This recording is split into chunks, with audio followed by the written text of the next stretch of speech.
हम उसके आश्रित थे, उसके आश्रित।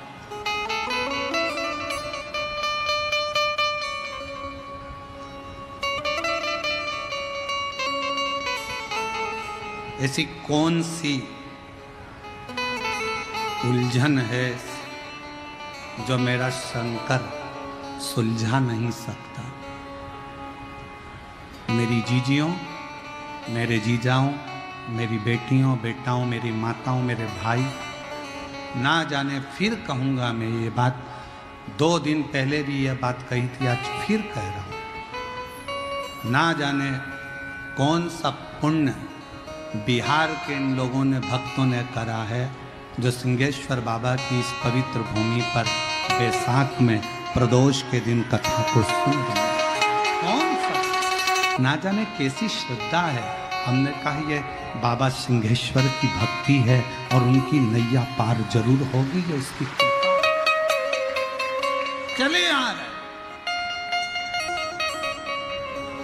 चले एक एक दुकानदार, मैं धन्यवाद दूं, कितना कितना साधुवाद दूं मैं साथ में यहाँ की पुलिस प्रशासन को, यहाँ की एक एक व्यवस्था को देखकर। 2 लाख भक्त प्रतिदिन सुबह और 2 लाख भक्त शाम को भंडारे में भोजन कर रहे हैं। 20 टन चावल रोज लगता है। जरा अंदाजा करिएगा, 20 टन चावल प्रतिदिन भंडारे में लग रहा है और रोज का लग रहा है। कौन खिला रहा है? सिंहेश्वर नाथ। कौन करा रहा है? सिंहेश्वर नाथ। कौन दे रहा है? सिंहेश्वर नाथ।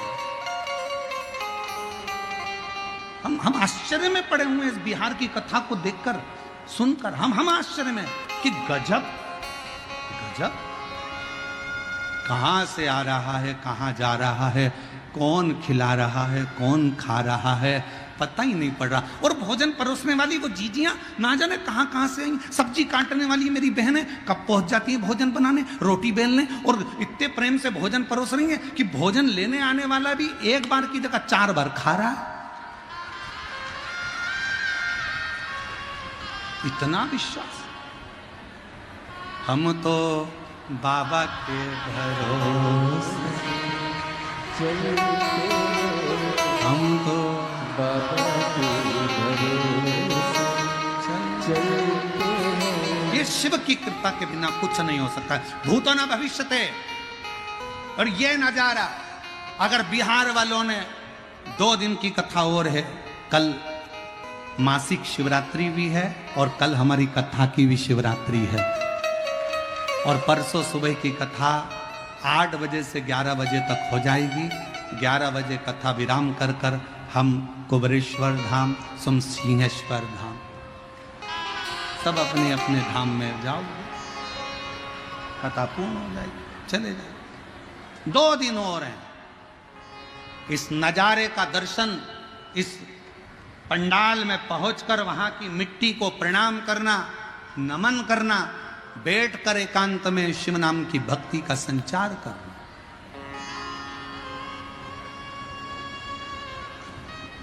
जो दिन में नहीं आ सकते वो रात्रि में आकर बैठकर 2 मिनट श्री शिवाय नमस्तुभ्यम प्रणाम करो, भजन करो, कीर्तन करो, बाबा की भक्ति करो, जाओ। क्या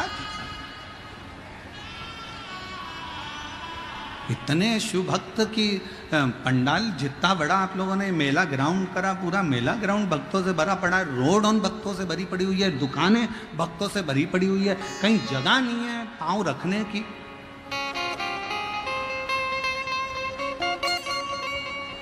शिव भक्त। धनु राजा के 2 बेटे थे, रंभ और करम्ब। करम्ब को मगर खा गया, रंभ ने अग्नि जलाकर तप किया। तब साधना का फल मिलता है, मना नहीं, पर भगवान जब सामने प्रकट हो तो उससे मांगा कैसे जाता है वो समझने वाला विषय।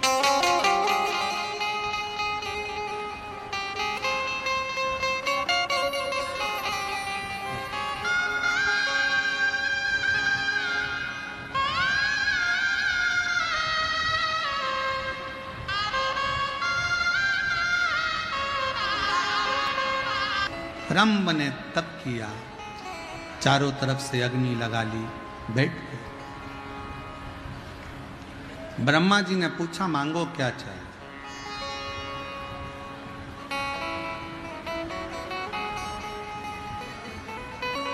भगवान से मांगने के लिए भी तुमको सोचना पड़ेगा 50 बार,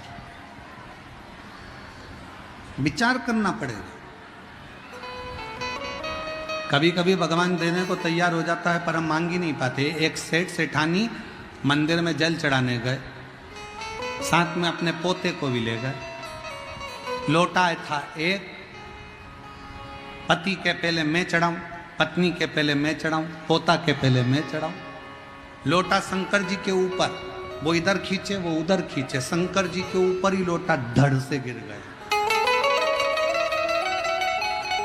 जैसे ही शंकर जी के ऊपर लोटा गिरा, पार्वती जी शिव जी की पूजन कर रही थी। उन्होंने शंकर भगवान को देखा तो उनके सिर पे गुम्मा पड़ा, अच्छा खासा सिर यहां से ऊंचा हो गया। पार्वती जी बोली भोले बाबा ये क्या हो गया? शंकर भगवान बोले एक पति पत्नी जल चढ़ाने के लिए झगड़ा कर लिए, पोता भी झगड़ा कर लिया, लोटा मेरे सिर पे गिर गया। पार्वती जी ने कहा इतनी सच्ची भक्ति कि लोटा गिरा शिवलिंग पे और गुम्मा पड़ गया शंकर को। पार्वती जी बोली अब भी की अब भी जाओ और उनको वर देकर आओ। शंकर भगवान बोले ऐसा कोई होता है क्या? एक तो उन्हें लोटे की मार दी, ऊपर से क्या वर देकर आओ? कुछ भी हो पर तू वर तो देकर आओ। शंकर भगवान पार्वती के कहने पर पहुंच गए। शिव जी ने कहा मांगो तुम्हें क्या चाहिए। सेठ जी ने पूछा तुम कौन? शंकर जी। पहले तो कभी नहीं आए। भगवान बोले ऐसा लोटा भी कभी नहीं पड़ा, पड़ा तो आना तो पड़ेगा। मांगो तुम्हें क्या चाहिए।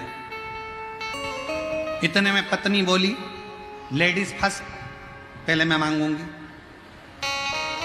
तुम नहीं मांगोगे। शंकर भगवान ने कहा जिसकी मर्जी हो वो मांग लो, मांगो किसको मांगना। पत्नी बोली मैं, पति के मैं, पत्नी के मैं, पोता के मैं। इतने में भगवान शंकर बोले पहले इसको मांग लेने दो, लेडीज फर्स्ट, मांगने दो। तो इसने कहा भगवान भोलेनाथ मुझे अगर देना चाहते हो तो मुझे तुम 16 साल की बना दो।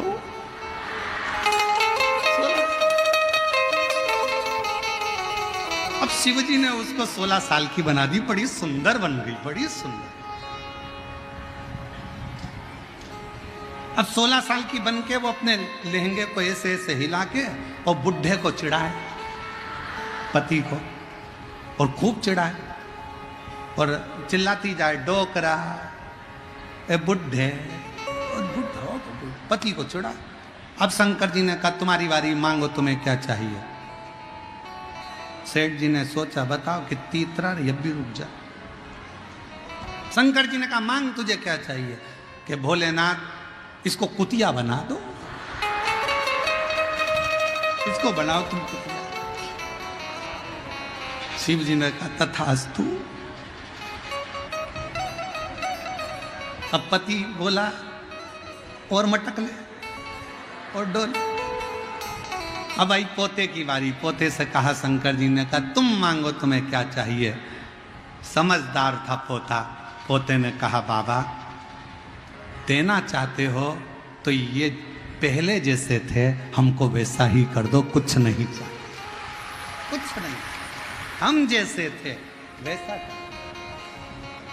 मांगने के लिए समझदारी बहुत ज्यादा जरूरी है।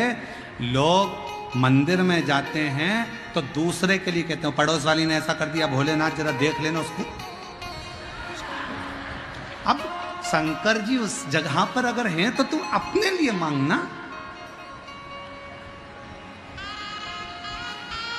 अपने लिए मांग, जगत के हित के लिए मांगो।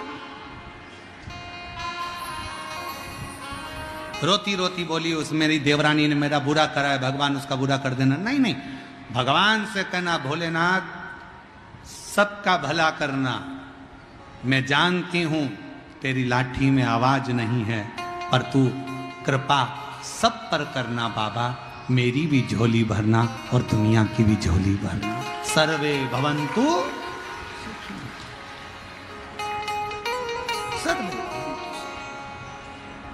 क्यों किसी के लिए कुछ मांगे?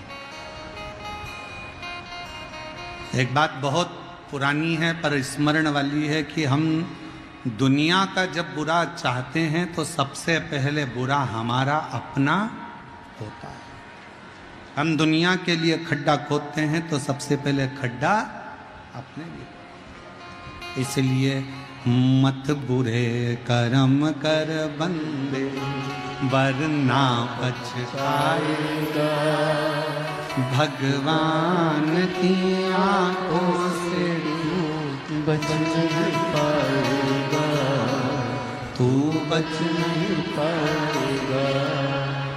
अरे ओ अज्ञानी मत कर तेरे कर्म का फल भी तो ही पाएगा, जैसा किया तूने तेरे आगे आएगा। मत बुरे कर्म कर वरना पछताएगा, भगवान की आंखों से बच नहीं पाएगा, तू बच नहीं पाएगा। तो शिव महापुराण की कथा कह रही है लाजवाब बनने के लिए जवाब देना बंद कर दो। धनु राजा के बेटे रंभ से सीखो कि उसने गलती क्या करी।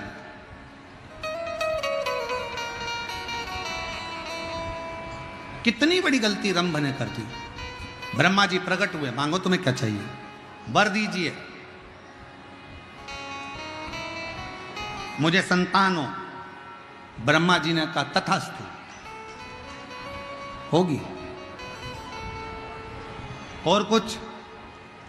रंभ ने गलती यह कर दी कि रंभ ने कहा कि मुझे संतान हो, मैं तप कर कर जब उठूं, जिसको प्रेम से देखूं, उसी के द्वारा मुझे औलाद हो, उसी के द्वारा। और शिव पुराण क्या कहती है? मंदिर से आते समय, मंदिर में जाते समय तुम्हारी सगी बहन भी तुम्हारी कॉलोनी में रहती हो, सोसाइटी में रहती हो, पड़ोस में रहती हो, मंदिर जाते समय और मंदिर से आते समय किसी के यहाँ मत रुको। मंदिर से सीधे अपने घर, क्योंकि बाबा भोलेनाथ क्या झोली में भरकर उसकी रज हमारे कपड़ों में चिपक कर हम दूसरे के घर में चले जाते हैं तो वो रज उसके घर में पहुंच जाती है। वो रज हमारी अपने घर के अंदर गिरना चाहिए, अपने।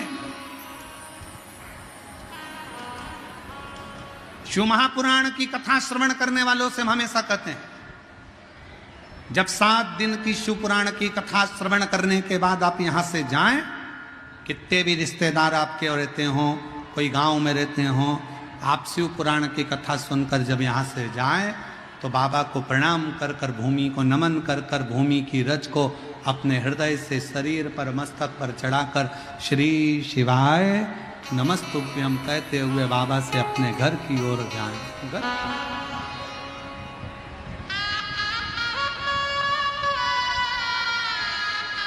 बाबा को प्रणाम करते, भजन स्मरण करते, शिव को अपने भीतर का भाव कहते करते, शंकर को अपने भीतर का एक निर्मल भाव प्रकट करते करते श्री शिवाय नमस्तुभ्यं, श्री शिवाय नमस्तुभ्यं, श्री शिवाय नमस्तुभ्यं, श्री शिवाय नमस्तुभ्यं, श्री शिवाय नमस्तुभ्यं, श्री